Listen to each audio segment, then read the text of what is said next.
hit it. Welcome, welcome, welcome. You are listening to Bras, Panties, and Sports. The NCAA basketball tournament is underway. And Aaron Rodgers hasn't settled on a team. Is it madness? Or should we beware the Ides of March? I'm Spitface. Please welcome our host, the First Lady of Sports Talk, Cheryl Smith. Good morning, good morning. I mean, what is Aaron Rodgers waiting for? He got the whole NFL on hold right now. I mean, come on, man. It's not about you. It's not about you. Not in Aaron's world. It's all about him. All right. This week on Shout Out, we have performances from Traedonya plus Lord Rifa. Will they find their shining star and get the cold feel of the mute button? First Lady, we're ready. What you saying?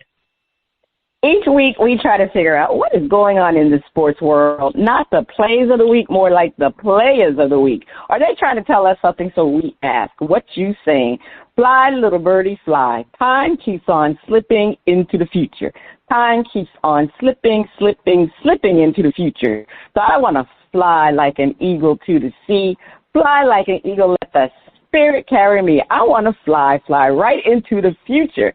The little birdies known as the Department of Defense wish they could fly far, far, far away from the backlash they received after deleting an American hero named Jackie Robinson from their website in a move to eliminate any reference to DEI. Jackie Robinson fought for this country in World War II, and when he returned, faced racism and prejudice instead of a hero's welcome. The Department of being offensive, defense, had deleted almost every historical figure that was not white and male. Are they trying to tell us something? If it hadn't been for Jackie Robinson being deleted, would we have known what they were trying to do to our heroes? The Department of Defense has restored Jackie Robinson's page. Well, they just ought to. All right, Marvelous Marvin Hagler, rest in peace. Bernard Hopkins, Roy Jones Jr., and the Steve Miller Band are asking, what you saying? Oh, my gosh. You know what, Spitface? Donald Trump and Elon Musk, I mean, they have taken this DEI to unbelievable levels. This administration is so damn stupid. I mean, I just don't even know what to say anymore about them. Are they gaslighting us or trying for us to understand DEI? What the hell does DEI has to do with articles about Jackie Robinson's Army record? Not only did they remove his articles, but they also remove articles about a female Holocaust hero, sexual assault articles, and suicide prevention articles for veterans. I mean, it's clearly that Elon Musk's software is not working quite well, okay? It's clear that they're identifying potential DEI and it's programmed to include anything related to these key words. I guess black, African American, female, sexual, or something. That's what they're doing. That's why it's pulling out all these data that doesn't make sense. You know, they're looking at key words and they're purging information without reviewing it. You need a human being to do what the computer can't do. A computer cannot differentiate whether the content is DEI.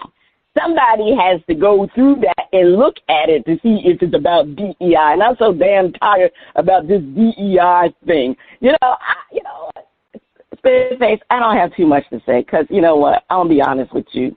I am so through with discussing this fool we have in charge. So producers, please, no more. I can't take any more. And my final word to Donald J. Trump.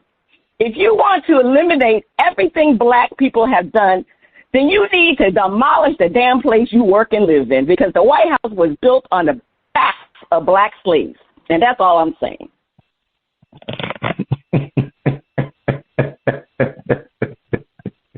All right. Okay, First Lady, I hear you there. And I kind of think that the situation, as far as why we're talking about it today, is mainly because Jackie Robinson. And, and I'm wondering if it had not been for them deleting Jackie Robinson, would anyone have noticed all the other images that they were deleting? The Tuskegee Airmen, the code talkers, the 6th man lifting the flag over Iwo Jima. Would that have, even been noticed, or really, would there have been a backlash except for Jackie Robinson? That hit and it woke somebody up. And I go, thank goodness it did. Because there are a lot of people who they have been inundated with acronyms, Doge, DEI. They don't even know what the hell stuff is. Really, they don't. They just, it's bad, bad, and don't have a clue what it really is. And so I'm like, I get. Right now, we got important stuff, going on. We got the Knicks, we got March Madness, we got Aaron Rodgers, and but I do say that all these sports shows need to stop for a minute and discuss this subject. They do. They need to stop. Stephen A. Smith, you need to stop and discuss this. Now, maybe you got it on today's show or not, I don't know. But I'm going, all you guys need to stop for a minute and just discuss that. Because there's some meaning behind it. There is. And when you can erase a people, and you've been trained that it is it's okay to demonize your neighbor, and to where they are no longer human, the next thing you got is people showing up at doors. And it may not be ovens that you get marched to, but as they say, beware. But every sports show needs to sit down and discuss this subject. Can you imagine Babe Ruth being removed? Because he was part something, whatever that is, but he ain't pure white enough. He ain't pure white enough. No, he ain't pure white. Not in America. We know that, but I don't know if everybody else knows that. But see, that's the thing about not teaching you history, making sure. And if they could have got away with Jackie Robinson, then the other 26,000 pages would not get reviewed. But let me tell you, every show. Okay, First Lady, that's all I'm saying about it. Not it. I understand that, but I'm just so through with this man and this DEI nonsense. It's just gotten to the point that everything they talk about is DEI. No, it's not DEI. It's more than that. And I think that's why, like you said, the Holocaust. The Jewish league, the Jewish people they're getting on to him tough right now. So I mean, like you said, they just started removing all these things. And like I said, I think they're using keywords, and that's how they're retrieving the data. That's what I was talking about. I mean, you're supposed to have smart computer people there, but computers can't do everything. Anyway, over to you, Spitface. All right. Hey, we do need to understand the process. Don't call it a comeback. I've been here for years, rocking my tears and putting suckers in tears, making their tears rain down like a monsoon. Listen to the bass go boom, explosion, overpowering over the competition. I'm towering. Record shop when I drop these lyrics that'll make you call the cops. Don't you dare stare. You better move. Don't ever compare me to the rest of the August sliced and dice competition. Paying the price. I'm going to knock you out, huh? Mama said knock you out, huh? We are talking about the knockout punch that NFL teams are trying to do with the rules. Here are the top 3 proposals. A ban to the famous tush push. Teams say it is unsafe and a quarterback could get hurt. Oh. Changing the playoff seeding to be based on record. Teams say a 13-3 team having to go on the road to a 9-7 team is ludicrous. Ludicrous. Ending automatic first down for defensive holding. Teams say it should be 5 yards. Otherwise, it should be pass interference. Leroy Satchel Page, Walter Buck Leonard, and James Cool Papa Bell are asking what you say. Personally, I'm looking at the bad to the tush push because teams are like, it's unsafe and a quarterback could get hurt. Well, you don't use the tush push with a quarterback that could get hurt. You use the tush push with the big old quarterbacks like Josh Allen and Ertz. You notice that they ain't doing no tush push here with Patrick Mahomes. I was like, oh no, man, we ain't doing that. So I don't think that they need a rule to ban it. Like I said, Patrick Mahomes said, CJ Stroud, yeah, let's do the tush. No, they ain't. So they got sense.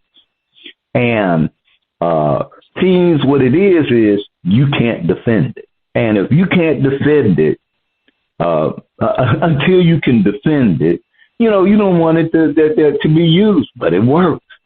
And I can get the argument that from a safety perspective, people pushing you from the back, you don't know where that's coming from. That can, but they kind of do that anyway. Last time I looked, you block and you push. You don't just block and just stand there. You move and try to move people back.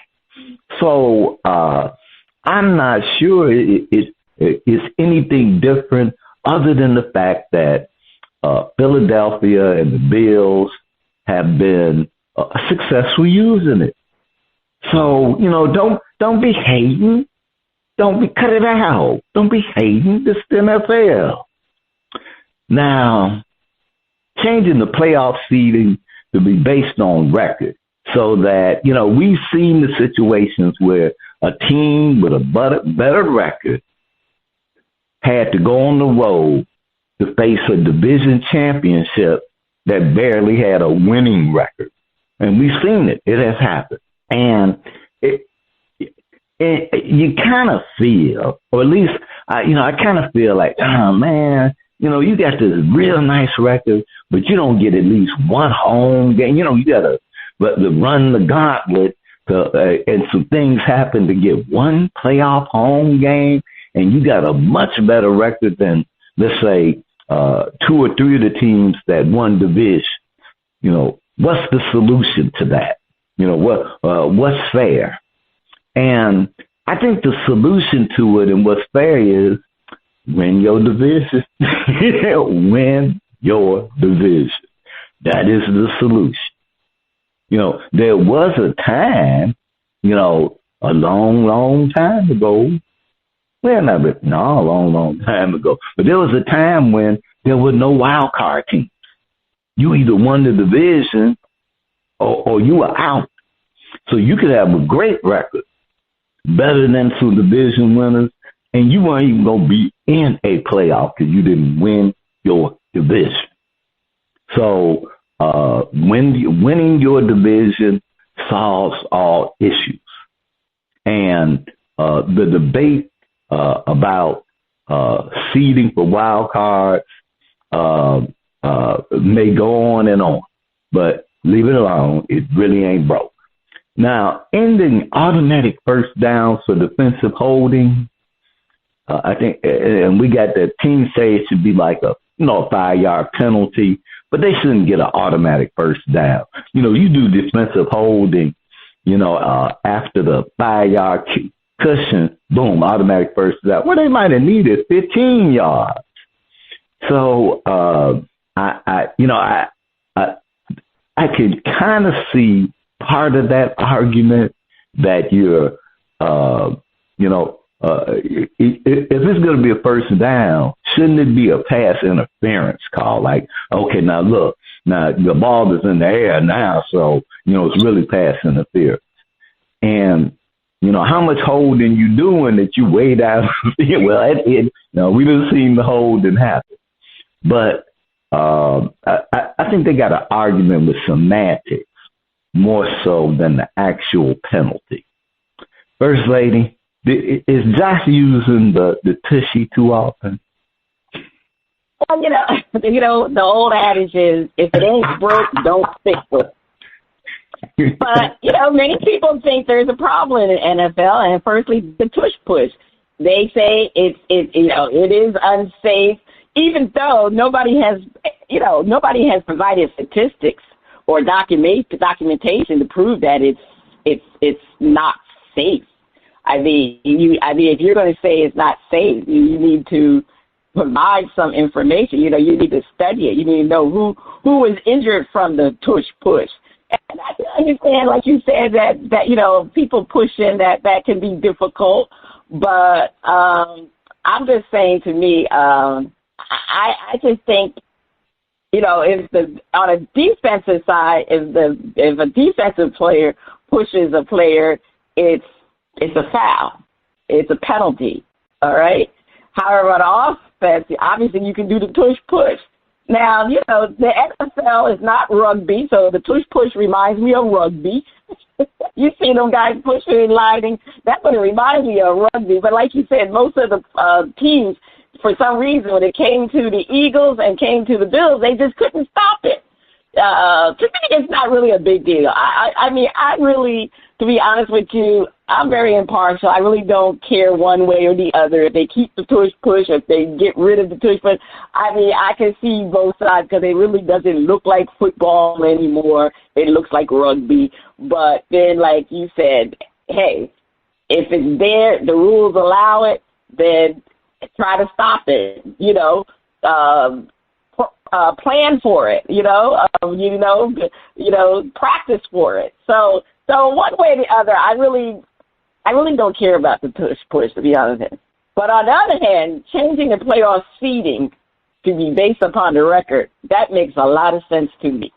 Because, the NBA did that. The NBA, back in 2006 and 2007, they changed their seeding to ensure that the top 4 teams in the conferences would, it would be according to their record. And that was to ensure that the 2 top teams did not meet prior to the conference finals. And so that's why they finagled their thing. And I think, it is based off of your record now. Is 8 teams in the conference, and it's based off of your record. And there's, it's still division play. You still can have division play. And guess what? In the NBA, if you win your division, you still receive a banner for winning your division. But when it comes to the playoff, you are reseeded. It's reseeded. I mean, because you want the top team to be put in a position that they can have that home game. And unfortunately, in the NFL, it was very blatant this year that you had 2 teams that were hosting. There was 2 or 3 teams that was hosting a playoff game, and they were hosting it against a team that had a better record than them. So, I mean, to me, that's a big deal. I really think that's a big deal. I just think teams with losing records should not be given a host game because of the fact that they won their division. That just tells you how bad your division is. That's all that tells me. So I think they need to to reseat all the teams and put the seeding differently. Now, changing the automatic first down, I mean, for defensive hold, yeah, that makes sense too, because, I mean, I would consider a defensive hold, if you're only going to give them a defensive hold, it's 5 yards, treat it like a offside. And when a team gets offside, what they do, they advance the chains 5 yards, but they don't give them a first down. So, I mean, if it's a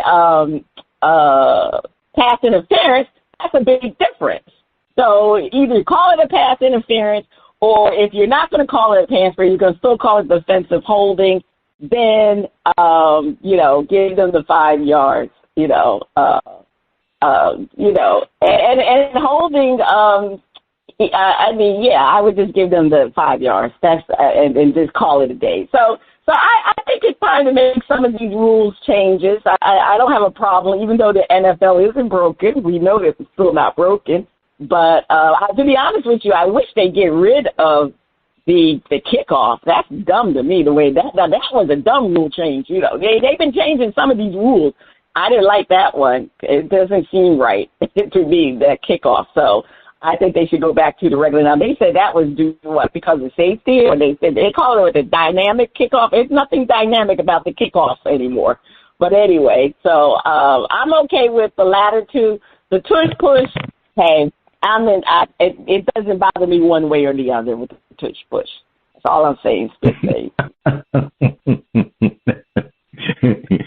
the tushy is okay. All right, First Lady.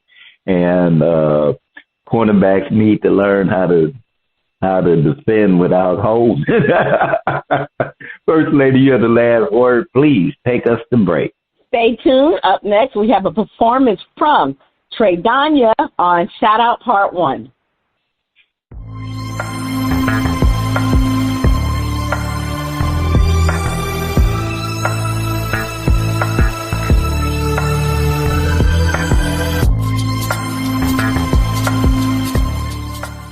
The music flows in from around the globe to get a shout out from the panel. First Lady, I can't wait to hear the music from Traedonya. On Shout Out, we feature new independent artists who are looking to find their shining star.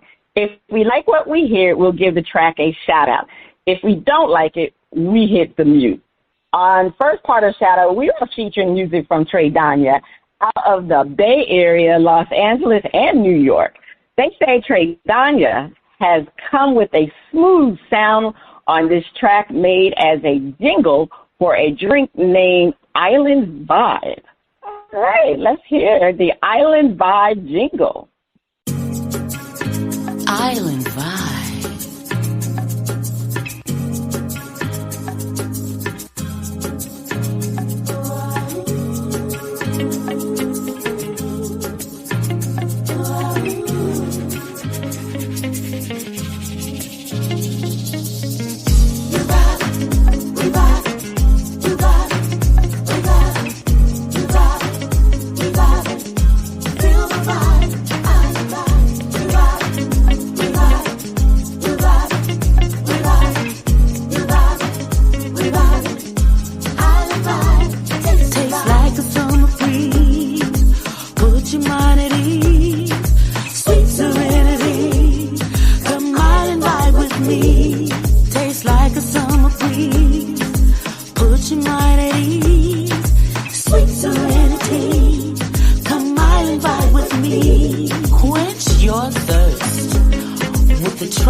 That was a jingle.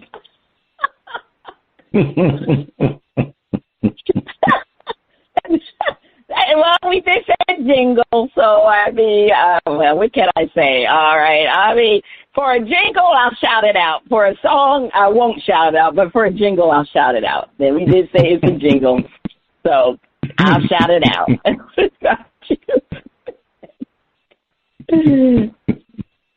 Over to you, Spitface. You shouting it out, or are you hitting the mute button? Well, as a jingle, since they did tell us up front that it was a jingle, I'm shouting it out.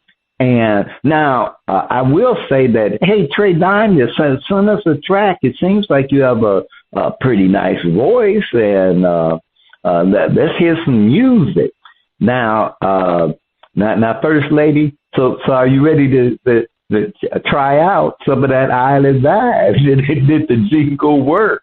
It was sounding kind of tasty. Yeah, the Island Vibes. Island Vibes is the drink. All right, next time, I don't know what part of what island she's talking about, but I know we got, I live in South Florida, so, we have a lot of Caribbean influence, so I have to go check out that Island Vibe. All right, on part 2 of Shadow, we will be featuring a performance by Lord Rifa? You sound like which one is right, but anyway, it's Rifa. That sounds like Rifa, right? Lord Rifa. Okay. Is that the sound of our favorite underwater friend? Is it time for Flip It?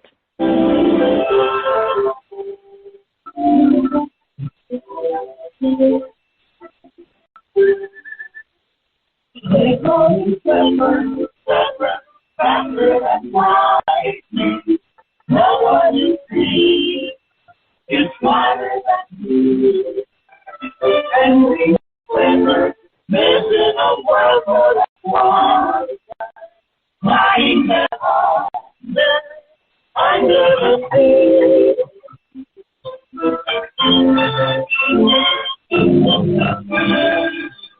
All right. It's time for Flip It, where our host defend the point and then flips the script and defend the opposing view. The Rockets are having a great season, but we wonder, are they contenders or pretenders? Let's defend. Rockets are playing well, but they lack experience. They are pretenders. First Lady, I'm actually, the Rockets are pretty much surprising everybody. I think right now they're tied for second place with a couple of the teams in the West. So they are doing good. They're doing really good, and I get the sense that they're playing a little bit ahead of themselves, and which is a good thing because they got talent. They're young. They're hungry. They're ready. They want to do something, get out there. So it's an exciting time here in H-Town, looking at the Rockets. But as we've learned, watching the Knicks, that when you're building and getting that momentum going, usually that first 1 or 2 seasons where it's coming together, you don't go and win it all. And what happens is you get in the playoffs and that lack of experience starts getting exposed. And because now, as they say, it's a whole new slate, and the people and the teams that are now playing, now it's a matter of matchups and maybe not so much talent, but who know what to do at the right time. So right now, go on. And it's not settled if they're going to have the number 2 spot. Like I said, they're tied with a couple of other teams. A lot of stuff can happen. And these last few weeks of the regular season will shape everything out. But Rockets, great season. You're pretending. First Lady, please defend. They are pretenders. Well, the Rockets have done quite well. Ime Udoka he's just showing how great he is, to be honest with you. The Celtics shouldn't have gotten rid of him, but even though they did go win a championship. But Ime Udoka, he has this young team playing defense. That was one of the things the Rockets never really did well with the James Harden situation, was play defense. But Ime Madoka, he's really done a great job of getting these young fellas to play defense. Now, when you got a young team, you're going to have some peaks and you're going to have some valleys. And that's what happened with this team, because they started off the season very well, because they were actually in second place, if I'm not mistaken, earlier in the season. Then they went into a tailspin. I think they lost about 5 to 6 games in a row, and they're now back on a winning streak. So that's what you have with a young team. You have the ups, you have the downs, and you have the ups. And that's where they are right now. They're streaking. They won like 8 games in a row, 8 or 7 games in a row. And this team is really have a lot of young thoroughbreds on here. We talk about Jalen Green, Amon Thompson. You got Enforcer and Dylan Brooks. You got you have the 3-point shooter, and I can't even think of his name right now, but he used to play for the Toronto Raptors, and he left Toronto and went to the Houston Rockets. His name will come to me shortly.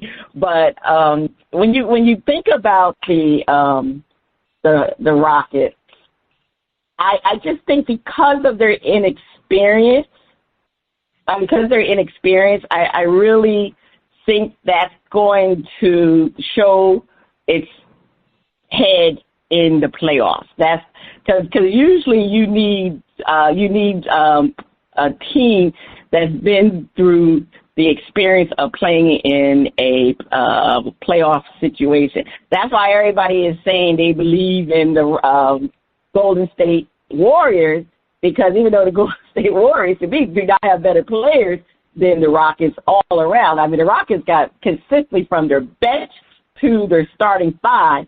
They have great players, but they're not well-known players. And the fact that they just lack that experience, so that's why everybody gives the Warriors a chance because of their experience. But I just think because of the fact that they're too young, it's not going to be their time. I mean, look what happened with the Celtics. The Celtics were young. Jason Tatum and Jaylen Brown, it took them a while before they could actually win. So, it takes time. So I think, this is a young team. I mean, they only have, 2 or 3 experienced players on their team, and his name is Fred VanVleet. Fred VanVleet was the guard that I was talking about. So he's considered to be a experienced player. They also have Steven Adams. So, but other than that, they have a lot of young people. I think they got Jeff Green, too. Jeff Green's an old head playing basketball. So those are the seniors on that team. But they're not going to be able to help them because, with the exception of Jeff Green and Adams really don't play that much. So, anyway, but kudos to the Houston Rockets, though. I know the people in Houston, they thought things were going to be very bleak after James Harden left, and it hasn't been bleak. They've turned this team around. Trust me, this team will be competing for a championship in a year or 2, definitely. So, but it's not their time right now because of the inexperience. The inexperience. All right, let's flip it. And then the Rockets are tied for second in the West at 44-25. They are legit contenders. And First Lady, as someone once said, your record says who you are. And their record says right now they're at 45-25 and in second place in the Western Conference. And the top 6 teams in the Western Conference, once you get to if I'm looking at the East, those top 6 teams would push out the teams 4 and below. So they're in a highly, highly competitive conference right now. It's tight. The only team that's like kind of romping is the Oklahoma City Thunder. So, they're leading the crew. But the Rockets right now, they are getting the experience they're going to need to succeed in the playoffs. So they're not going to be one of those teams that come in and in the first round, they end up getting wiped out. No. They've got this team together. That they're young and they're getting seasoned with every game, but they're not going to be eliminated in the first round, and which means that they are contenders because they'll be in that second round. Now, in that second round, it may come down to a game 7, or they may only win 2 games, but making it to that second round means that they are contenders and they will make it to the second round. First Lady, defend. They're too legit to quit. This team can definitely give any team a run for their money, especially in 7 games. I don't think any team in the West would want to play the Houston Rockets because the fact they are young. They have never been to the playoffs. I think the only 2 people on the team that's been to the playoffs, 3 is, like I said, is they're experienced players, and that's Fred VanVleet, Jeff Green, and Steven Adams. The rest of them have never been to a playoff before, so playing a playoff game. So they really don't know what to expect. And when you don't know what you're going to expect in playoffs, that might be a good thing, to be honest with you. Maybe a good thing. But the thing is, their coach has been to a playoff. He went to the finals, and he knows how to coach. He knows how to reel these young players in. He's got them playing defense. And if you can play defense, you can win any series playing defense. And, and that's the key thing is you got to play because defense will keep you in a game whether or not you score or not. And that's usually what happens with a young team is the fact they go up and down with their scoring. Sometimes the ball is falling in and sometimes it's not. But, at this point in time, they are going to be, if they can maintain that second seed, they will play the winner of whoever wins the play-in title to be the 7th seed. So right now, that's between the Clippers and the Timberwolves. I'm just going to say all the series in the West is going to be exciting because you got teams that are low in play-in that they could easily be in the top 6 in the playoffs. So it's going to be a struggle, but it's all about matchup. And the fact that the Rockets, I think they match up well against a lot of teams because they have height. They got their center, Sagoon. He's a very good player. And they got wings. They got very athletic wings. And in today's NBA, you have to have athletic wings to play. You really do. And that's why the Boston Celtics are who they are because of those 2 athletic wings they had, Tatum and Jaylen Brown. And the Rockets are pretty much built similar to the Boston Celtics. Did you think Ime Udoka was going to have them play any differently than how he had the Celtics playing? No, they're similar to that team. So I give them they're going to be contenders for sure. They're going to be contenders. So I have a feeling that don't sleep on the Houston Rockets. Please, don't sleep on them. Don't sleep on the Rockets. Okay, First Lady, over to you for more Flip It. Yeah, don't sleep on them because they're going to be fine. So anyway, yes, let's get to some more Flip It. The Milwaukee Bucks are 38-30. Are they faking and shaking, contenders or pretenders? Spitface defend. The Bucks are faking and shaking. They are pretenders. First Lady, right now they are like 5th in the Eastern Conference. And, as we were saying earlier, in the West, those teams in the West, if they moved over to the East, Milwaukee wouldn't even be a consideration. They'd be out. So right now, given the competition in the East and the fact that Milwaukee is in fifth place, they're looking pretty much like pretenders. They're in the division. They're 500 in the division, so they're not commanding anybody there. And on the road, they got a losing road record. I'm like, are they supposed to be a threat? It looks like they might be a threat to themselves. And it seems like the championship they won doesn't seem like it's just been a long time ago, and season by season, it's starting to be a fading memory. Right now, Milwaukee is a winning team, but they are pretenders. They're a winning team. I get, you got to give them that. They got a winning record. Anything can happen in the playoffs. But looking at things and looking at how the East is shaking up, you got to say at this point in the state of Bucks Nation, they are pretenders. That's what I'm saying, personally. Yeah, yes, face the Bucks are pretenders. I mean, they've lost 2 games in a row. They were in the 4th spot. Now they lost.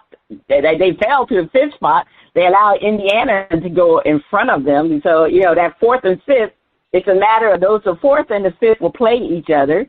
And it's a matter of who has the home court advantage. So if you're in the 4th seed, you have the home court advantage. If you're in the 5th seed, you don't. But remember, last year, the Bucks and Indiana played, and we all know who won that game, that series, the Indiana. So I know the Bucks don't really want to play Indiana. And even though they did beat Indiana earlier this month, I believe. But the Bucks right now. I mean, I know they're missing Bobby Portis. He's out with the suspension. And he's going to be coming back probably just a few days before the end of the season. The team is old. That's the problem with this team. They're an older group. I mean, they have Giannis, but they can't even beat the Knicks. They haven't even beaten the top teams. I mean, they're similar to what the Knicks did, but even the Knicks beat them. I think the Knicks have beaten them twice already. So they're just floating. The East is still considered weaker conference than the Western Conference. So who knows where they would have been if they were in the West. But I just think right now that this team, they're not going anywhere. And Damian Lillard coming to the team has not really put them in the upper echelon that they thought they were going to be at. Because the Cleveland has come on this year. People didn't expect Cleveland to be where they are, and then you always had expected the Celtics to be, and the Knicks were always there too. So I mean, right now they can really just the 4th or the 5th best team in a not too strong Eastern Conference, and that's how they are. But anyway, we're going to flip this script. As long as they have Giannis, they are contenders. Spit-face defend. The Bucks are in a situation where they play in a weaker conference, and they now I have to kind of look and when I'm looking at it, Cleveland and Boston, the leaders in the conference, both teams have over 50 wins. There's no team in the Western Conference except the Thunder that matches that. So one could say that, call them a weaker conference, but the strong teams are the strong teams. And Milwaukee is one of the strong teams because they're in that top 5 spot. And that gives them a shot. And as long as they have Giannis, they got a shot. They got a chance. And one thing about winning a championship and then not winning, that taste is in your mouth. That taste of victory. And it's like, okay, maybe we won it, but we didn't quite get what it takes to win it again. And they're learning that. So you're looking at a seasoned squad and a conference outside of the top 2 that can be anybody's conference. So I see that they got a way to slide past that first round. That first round is going to be real competitive for them. And they've been around. They got a shot. They're still contenders. Okay, you still think they're contenders. Well, the Bucks can give any team in the East trouble because of the fact that they have Giannis. I mean, Giannis, nobody's talking about Giannis, but Giannis is having an MVP year. I mean, he really, when you look at SGA, Shai Gilgeous-Alexander is number 1. Nikola Jokic is number 2. And then you have Giannis. He will be getting MVP votes because he's having a spectacular year. So when you got Giannis, you have a chance of winning. It's just that they've been injured. Lillard hasn't really, to me, lived up to his potential that he could be the sidekick to Giannis. But again, the East is weak. And so they will be playing they're either going to be playing the Pacers or they're going to be playing the Detroit Pistons. So if I'm the Bucks, I think I'm going to play the Pacers instead of the Pistons because there's a lot of history there with the Pacers. They beat them last year. And so I just think they're going to be a little bit more competitive. The Bucks got a score to pay when it comes to the Indiana Pacers. So, yeah, they can get past the first round.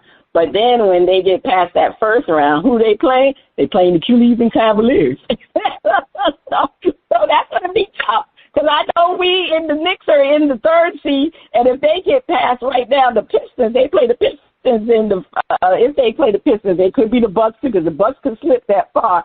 But then, hey, you get past that first round, you got the 2 top teams waiting for you in the second round, and that's for the Knicks. They got the Celtics, and for the Bucks, if they get through, for the Pacers, if they get through, or if the Pacers or the Bucks get through, they got this Cleveland Cavaliers they're waiting for them. So. Yes, they are contenders because, again, I think they're more contenders because they have Giannis, and I just don't count Giannis out. So, it's great when you have a superstar because anytime you have a superstar, you can go somewhere. That's what LeBron has always been doing for the Lakers. The Lakers really haven't had a great team, but they got LeBron, and now they got 2 superstars. So, anyway, All right, Faith, over to you. On the other side of the break, we have a performance from Lord Rifa on Shout Out Part 2. Please keep your ears glued to those speakers.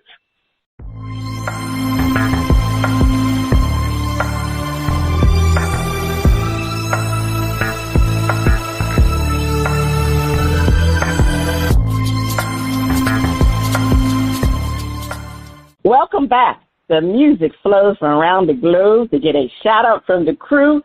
Spitface, over to you. First Lady, it must be this kind of morning. On the second part of Shout-Out, we are featuring music from Lord Rifa out of San Francisco from his hit album, Shithole Nation. Let's hear the title track of his album, Shithole Nation. DJ, go ahead and roll.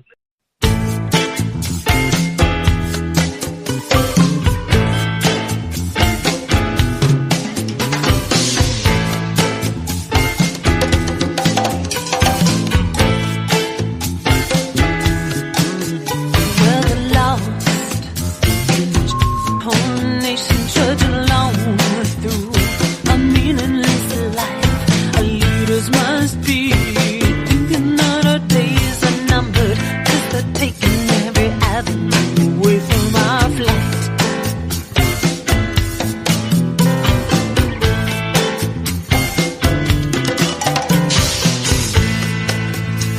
It's all about money. It's all about power. It's all about money. It's all about power.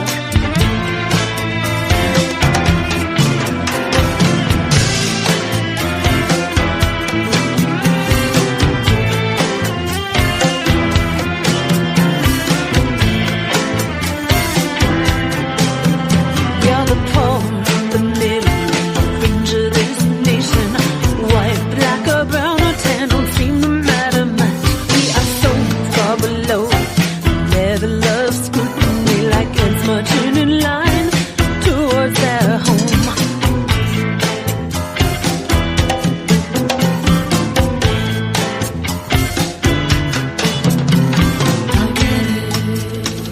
It's all about money.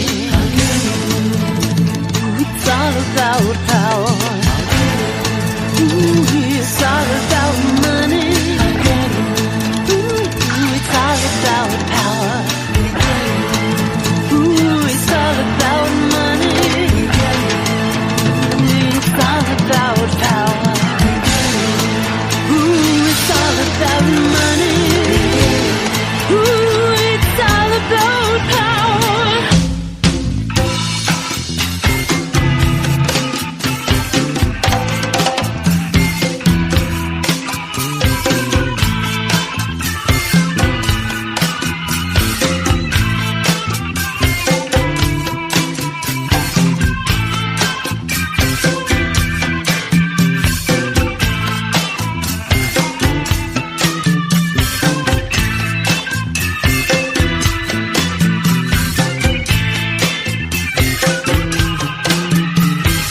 Some just live lives based on other things. Friendships come and cause and the will to do right.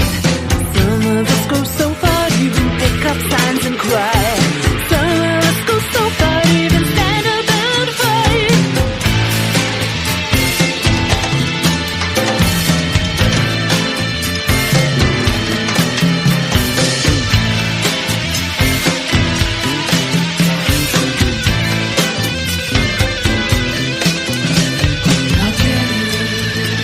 But not just the present. It's been coming for a while. He had to have friends. All right. First Lady, what's the verdict? I'll shout it out. I'll shout it out.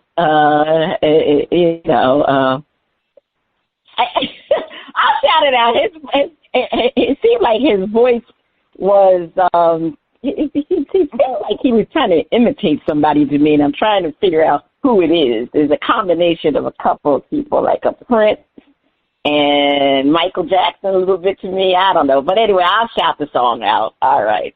I'm shouting it out. Okay, well, I'm hitting the mute button. I found it to be a little bit confusing, and I don't know, the way the music was arranged. Huh? He doesn't know who we want to be. Yeah, well, I guess that's why it's confusing. And because I thought it was a female singer, and then, but that was being drowned out by all the percussion. So, I kind of got the feeling of the song, but the spirit was definitely lacking. So I'm going to say, Lord Rifa, you need to put this back in the studio, because obviously you got some skills, but there's something going on, and I could break out ball of confusion. That's what the world is today. You might want to go back in time and check out how they did protest music back in the day. So I'm hitting the mute button there. Now, that is the end of shout out. You can check out today's performance on the Old Grumpy Radio Network. If you would like to be heard or have any comments, please send your emails and tracks to talent@oldgrumpyradio.com. First Lady, over to you. All right, Spitface, what is your top story to watch this week? All right, my top story to watch this week is who is going to be a bracket buster. I knew that was going to be your top story. Are those number ones going to get busted? That's the question. Yes, yes. Well, my top story is, as we kind of talked about this earlier in our opening, I mean, is Aaron Rodgers going to make a decision anytime soon? I mean, you know, the Minnesota Vikings already said that they're going to be tabling the situation, that they're going to continue on to believe that J.J. McCarthy will be coming back and will be their number one quarterback. However, they did say that they would revisit the idea, and I said to myself, oh, no, does that mean Aaron Rodgers is going to hold out for more weeks? But anyway, I think Aaron Rodgers will be making his decision this week. That's my big top story to watch this week.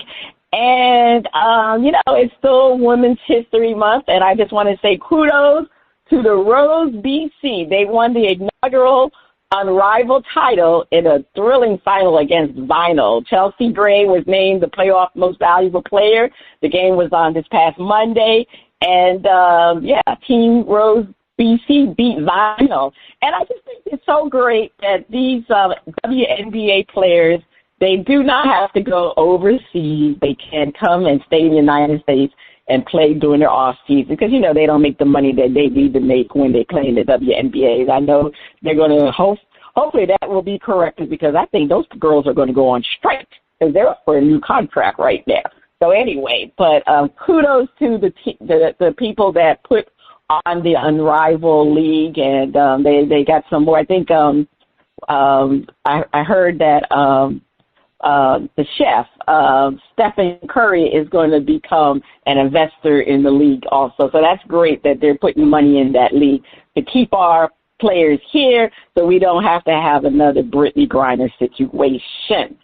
All right. You can check out our current and previous episodes at braspantiesandsports.com. This is Cheryl Smith, the First Lady of Sports Talk and Spitface. You have been listening to Bras, Panties, and Sports. See you next week.